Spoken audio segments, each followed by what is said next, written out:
नमस्कार दोस्तों, कैसे हो आप सब। तो आज से हम अपनी नई सीरीज स्टार्ट कर रहे हैं जो है उत्तराखंड का इतिहास। उत्तराखंड का इतिहास अगर एग्ज़ाम पॉइंट ऑफ व्यू बोला जाए तो बहुत ज़्यादा इम्पोर्टेंट है। ठीक है, अच्छा खासा वेटेज होता है इसका। और कोई भी एग्ज़ाम अगर आपको निकालना है, अगर आप उत्तराखंड की तैयारी कर रहे हो तो आपको हिस्ट्री में थोड़ा अच्छा होना ही पड़ेगा, क्योंकि बिना हिस्ट्री के काम नहीं चलने वाला। तो चलिए शुरू करते हैं। तो आज हम देख रहे हैं हिस्ट्री का पोर्शन। ठीक है, तो हिस्ट्री जहाँ से स्टार्ट होती है वो होती है सोर्स के आधार पे, कि हम अपने हिस्ट्री को कितने सोर्सों से जानते हैं। ठीक है, क्योंकि जो इतिहास होता है वो हो चुका होता है।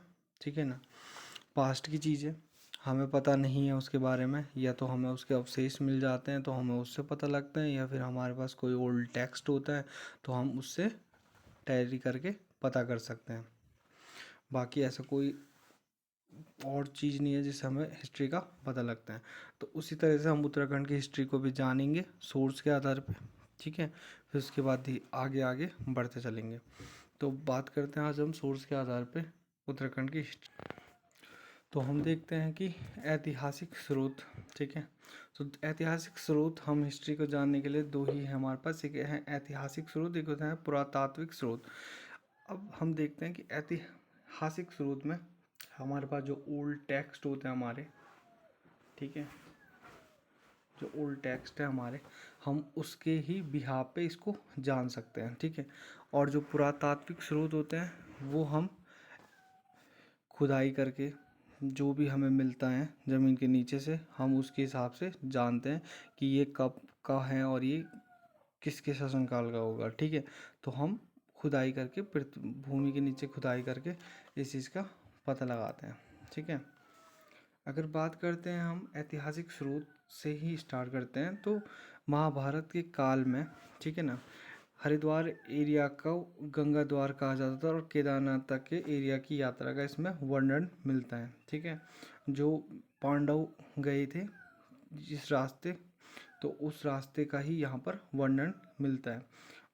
दूसरा है स्कंद पुराण में। स्कंद पुराण में गढ़वाल क्षेत्र को हम केदार खंड कहते हैं और कुमाऊं क्षेत्र को मानस खंड से संबोधित किया गया है। इससे आगे बात करते हैं तो कालिदास, आप जानते हैं कि महान क्या थे, कवि थे। ठीक है, तो इनकी कुछ कृतियां हैं, जैसे रघुवंश हो गया, कुमार संभव हो गया, अभिज्ञान शाकुंतलम हो गया जो सबसे ज़्यादा इम्पोर्टेंट है। ठीक है ना, इनकी ये रचना भी इसी एरिया में की जाती है, ये माना जाता है। ठीक है, बाण भट्ट ने अपने हर्ष चरित्र में इस यात्रा का वर्णन किया है, इस एरिया के लोगों को देखने का। ठीक है, हर्षवर्धन के शासनकाल में चीनी यात्री, ठीक है, भारत आया था। ठीक है, उसका नाम बहुत इम्पोर्टेंट है, हर एग्ज़ाम में आता है। उसका नाम था हैव वैन सॉन्ग। ठीक है, उत्तराखंड राज्य की यात्रा पर आया था और अपनी यात्रा का वृत्तांत उसने किया था। ठीक है, उसमें उसने हरिद्वार को क्या कहा था, उसने मोयू लो कहा था, और उसने हिमालय को क्या कहा था, हिमालय को उसने पोली ही मो यू ला कहा था। ठीक है, और जो आपको मिलता है वो हरिद्वार को ब्रह्मपुर राज्य भी कहा जाता है। अगर मैं बात करते हैं उसके बाद की, तो उसके बाद कल्हण था। कल्हण की पुस्तक, ठीक है, ये बहुत बार पूछ चुके हैं, यूके डबल एस बहुत बार पूछ चुका है।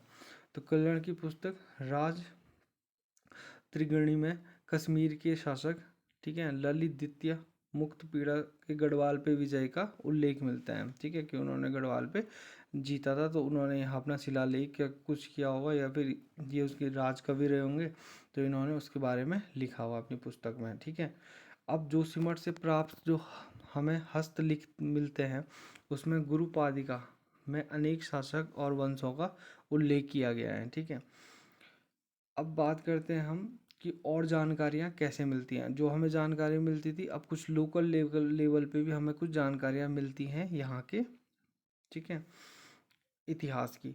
तो उसमें पहला एक मालुशाही। ठीक है, सामंत और राजुली एवं मालुशाही की एक प्रेम कथा है। ठीक है, पर इसमें क्या मिलता है, मध्ययुगीन सामंती व्यवस्था का ऐतिहासिक रूप देखने को मिलता है। सामंती व्यवस्था मतलब पूंजीवादी व्यवस्था, ठीक है, तो उसका क्या मिलता है हमें, एक रूप देखने को मिलता है। ये यहाँ पर पीक है उन दोनों का। अब बात करते हैं इससे, फिर होता है दूसरा रमोला गाथा, ठीक है।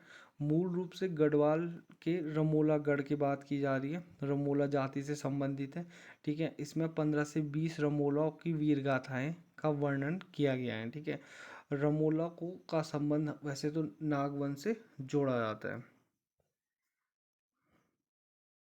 इसके बाद शुरू करते हैं तो हुड़की बोली गाथा, ठीक है, हुड़की बोली गाथा जिसमें हुड़की बजाई जाती हो, ठीक है। तो ये हुड़कियाँ हैं, ठीक है। तो खेती बाड़ी से संबंधित होती हैं, ठीक है ना। खेती बाड़ी, जब खेती बाड़ी करते थे उस समय इस तरीके के गाने गाए जाते थे, ठीक है। इसमें महाभारत की गाथाओं के अतिरिक्त नागवंश से संबंधित घटनाओं का भी वर्णन होता है, ठीक है, उनको गाया जाता है।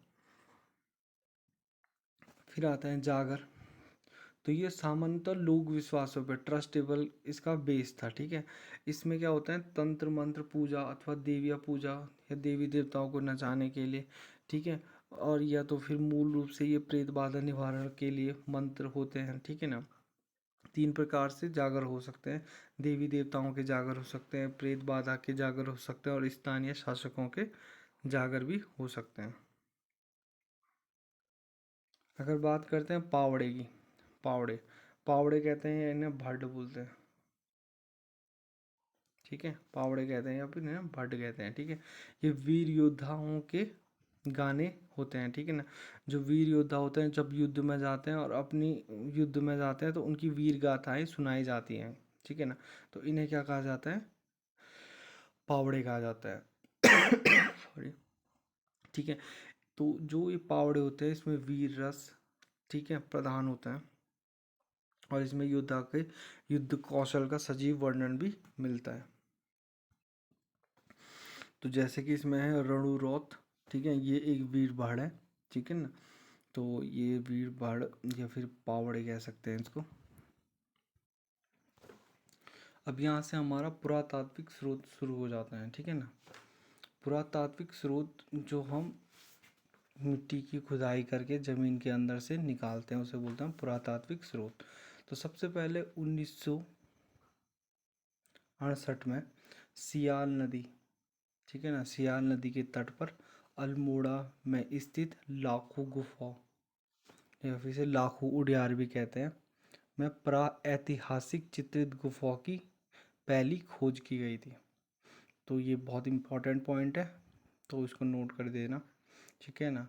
तो क्वेश्चन आ सकता है कि लाखों गुफा कहाँ स्थित है, तो अल्मोड़ा में स्थित है, किस नदी के किनारे स्थित है, सियाल नदी के किनारे स्थित है, ठीक है। और ये क्वेश्चन ये भी हो सकता है कि प्राऐतिहासिक काल में चित्रित गुफाओं सबसे पहली कौन सी खोजी गई थी, तो वो भी आपको याद रखना पड़ेगा, लाखों गुफाओं खोजी गई थी, ठीक है। इसके पश्चात गढ़वाल में 2 और गुफाओं का खोजा गया, ठीक है, अलकनंदा की घाटी पे, ठीक है। तो पहली गुफा कौन सी थी, जो उसमें से जो मुख्य गुफा है, ठीक है, वो कौन सी थी, वो थी गोरखिया गुफा, ठीक है ना। गोरखिया गुफा कहाँ है, अलकनंदा के घाटी में है, चमोली जनपद में, ठीक है। कहाँ, किमनी ग्राम में पाएगी सफ़ेद रंग की चित्रित गुफाएं हैं, ये भी इम्पोर्टेंट है। इस तरीके से कुछ ये गुफा दिखती है। इसके बाद धातु काल में हम प्रवेश करते हैं, जहाँ क्या इंसान ने धातुओं का यूज करना स्टार्ट कर दिया था, ठीक है। तो अल्मोड़ा जनपद में ताम्र मानव आकृति से बनी हुई मिलती है, ये देखो, ताम्र मानव आकृति से बनी हुई मूर्ति मिली है, ठीक है। और ये बनकोट में 8 मानव आकृतियाँ मिलती हैं, बनकोट में 8 मानव आकृतियाँ मिलती हैं और अल्मोड़ा में ताम्र मानव आकृति मिलती है, तांबे से बनी हुई मानव आकृति मिलती है।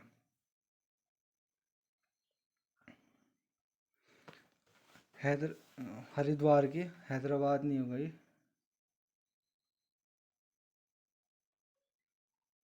ठीक है, हैदराबाद नहीं है। तो हरिद्वार के क्षेत्र की खुदाई से ताम्र उपकरण में से एक कलर्ड पॉट मिला है, पॉट होता है मिट्टी का, तो वो मिला है, ठीक है। प्राचीन काल से ही शासकों ने अपने राज्य के विस्तार के लिए या अपनी घोषणाओं को जनता तक पहुंचाने के लिए शिलालेख तथा तामपत्रों का क्या किया है, यूज किया है। ठीक है ना। जो शिलालेख या तामपत्र होते थे वो बेसिकली संस्कृत लैंग्वेज में, पाली में, प्राकृतिक में, तिब्बती, पहाड़ी, तो ज़्यादातर वो संस्कृत या पाली में या प्राकृतिक भाषा में ही होते थे। ठीक है ना। अगर हम ईसा से पूर्व के अभिलेखों की बात करते हैं, ठीक है, बिफोर क्राइस्ट और आफ्टर क्राइस्ट, ठीक है, तो हम ईसा से पूर्व, ईसा से पहले की बात कर रहे हैं, क्राइस्ट के जन्म से पहले की बात कर रहे हैं। तो उसमें जो प्राप्त होते हैं वो सिरोली, कालसी, गोपेश्वर, मंडल, माना, देवप्रयाग आदि से होते हैं। जबकि श्रीनगर गढ़वाल के समीप अलकनंदा घाटी, अल्मोड़ा, घुटनवाला, चमोली जिले से पाषाणकालीन अभिलेख साक्ष्य भी मिलते हैं। ठीक है, तो पाषाण काल के अभिलेख मिलते हैं, मतलब जो हमारे स्टोन एज के अभिलेख है वो मिलते हैं। अगर बात करते हैं वामन गुफा, तो देवप्रयाग में स्थित है। कल्पनाथ गुफा, इसमें क्या है, भित्ति लेखन हुआ है। ठीक है ना, इनकी जो बाहर की भित्ति है, ठीक है, लेयर्स, उन पे लेखन हुआ है। नैनीताल तथा भटवाला, देहरादून में इष्टिका, इष्टिका को ईद है, सॉरी गलत हो गया, मिसप्रिंट हो गया, यहाँ पर ईट होगा। ठीक है, इष्टिका को क्या बोलते हैं, ईंट बोलते हैं, के प्रयोग के साथ अश्वमेध यज्ञ कुंड मिलता है। ठीक है, तो नैनीताल तथा बाटवाल, देहरादून में क्या मिलता है, ये अश्वमेध यज्ञ कुंड मिलता है। ठीक है, अश्वमेध यज्ञ किया जाता था अपने राज्य की सीमाओं का विस्तार करने के लिए। ठीक है, तो उसके लिए यहाँ पर जो अश्वमेध यज्ञ का जो प्लेटफॉर्म है वो ईंटों का बनाया गया था। ये देवप्रयाग की गुफा है। ठीक है, वामन गुफा देवप्रयाग की।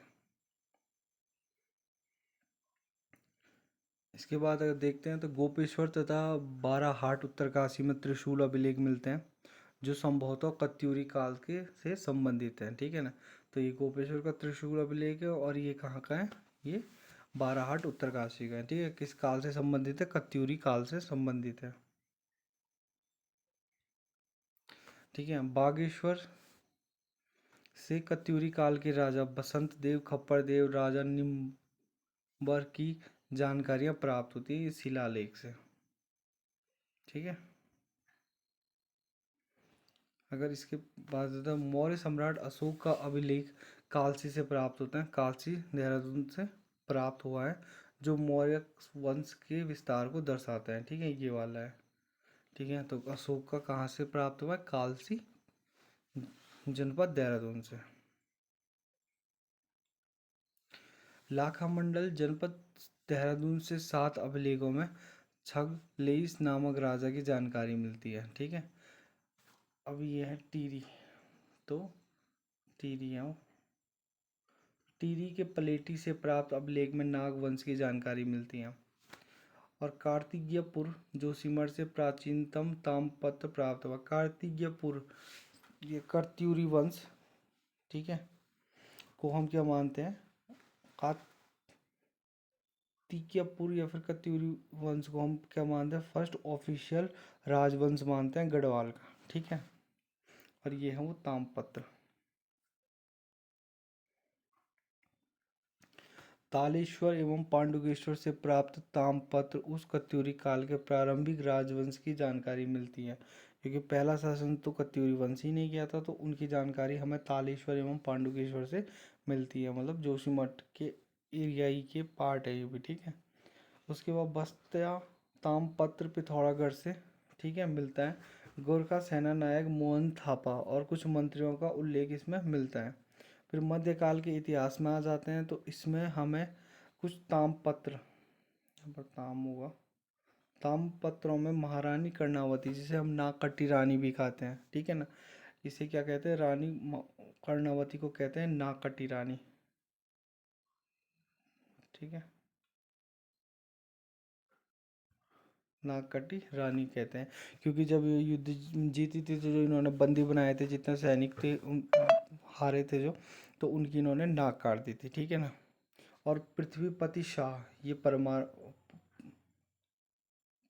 पवार वंश के राजा थे। ठीक है, का 1657 ईस्वी में ताम्रपत्र प्राप्त हुआ।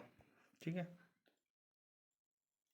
इसके आगे चलते हैं। तो मध्यकाल में 52 गढ़ों के अवशेष बिखरे हैं। आपको पता था गढ़वाल जो था, गढ़वाल, वो कितने एरिया में बटा था, कितने गढ़ों में? 52 गढ़ों में, छोटे छोटे गढ़ों में ये बटा था। गढ़ किसको बोलते हैं? गढ़ बोलते हैं जो पहाड़ी के टॉप का पॉइंट होता है ना, उसको बोलते हैं। उस पर अगर महल बने तो उसको बोलते हैं हम गढ़, जहाँ से पूरा एरिया हमें क्या करे, ऑब्जर्व कर पाए। ठीक है, तो ये होते थे गढ़। क्या? तो इसमें से एक गढ़ है चांदपुर गढ़। ठीक है, तो इसके अवशेष मिले हैं। ठीक है, चांदपुर गढ़ चमोली जिले में स्थित है, चमोली में स्थित है। और किसने? अजय पाल ने।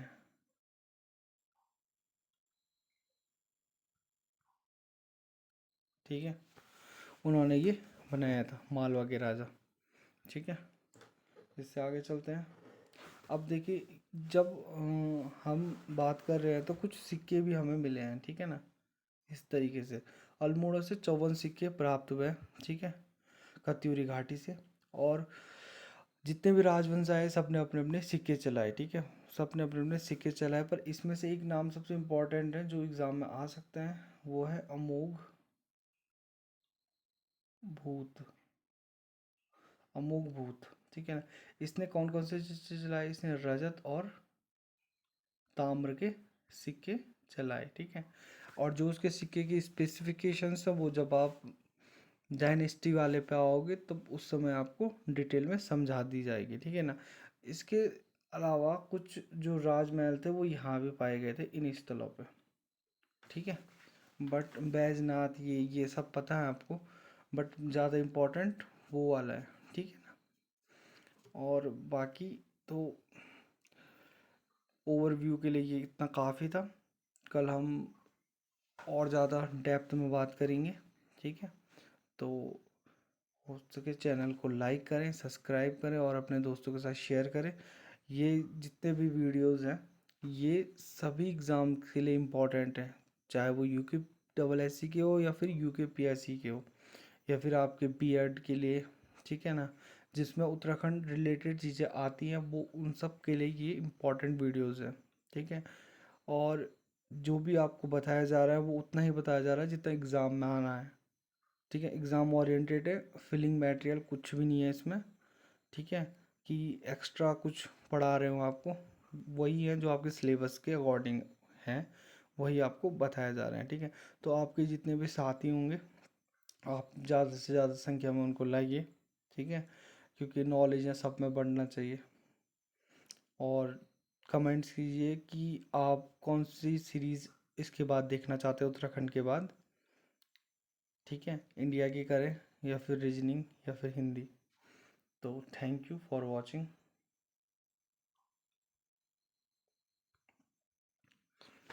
ओके बाय, मिलते हैं नेक्स्ट वीडियो पे। जय हिंद।